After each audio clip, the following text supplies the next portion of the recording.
नमस्ते दोस्तों, आज मैं अपने इस चैनल पे फिर से आ गई हूँ और सावन गीत आपके सामने गाने जा रही हूँ। आपको कैसा लगा कमेंट करके बताइएगा और लाइक और सब्सक्राइब करिएगा।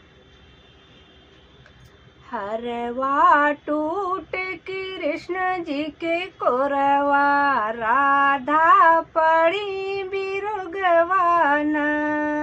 हरवा टूट कृष्ण जी के कोरवा, राधा पड़ी बिरुगवाना। सोने की थाली में जवना बनायो, सोने की थाली में जवना परोस्यो, जवना जियली राधा प्यारी। हरवा फिर बनी जाई है ना, जीवना जियली राधा प्यारी। हरवा फिर बनी जाई है ना।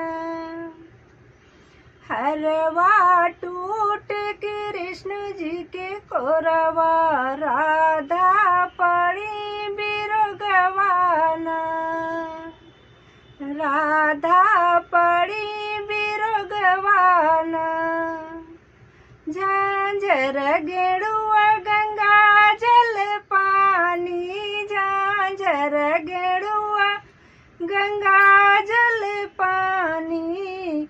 गेड़ुआ घूट लियो राधा प्यारी, गेड़ुआ घूट लियो राधा प्यारी। हरवा फिर बनी जाई है ना, हरवा फिर बन जाई है ना। हरवा टूट कृष्ण जी के कोरवा, राधा पड़ी बिरुगवाना। हरवा टूट कृष्ण जी के कोरवा, राधा पड़ी बिरुगवाना। लौंगा इलायची के बिरिया लगायो, लौंगा इलायची के बिरिया लगायो।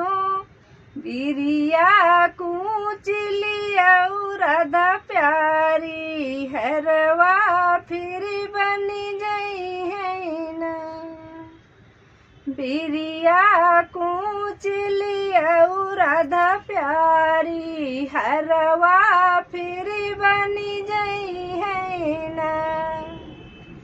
हरवा टूट कृष्ण जी के कोरवा, राधा पड़ी बिरुगवाना। राधा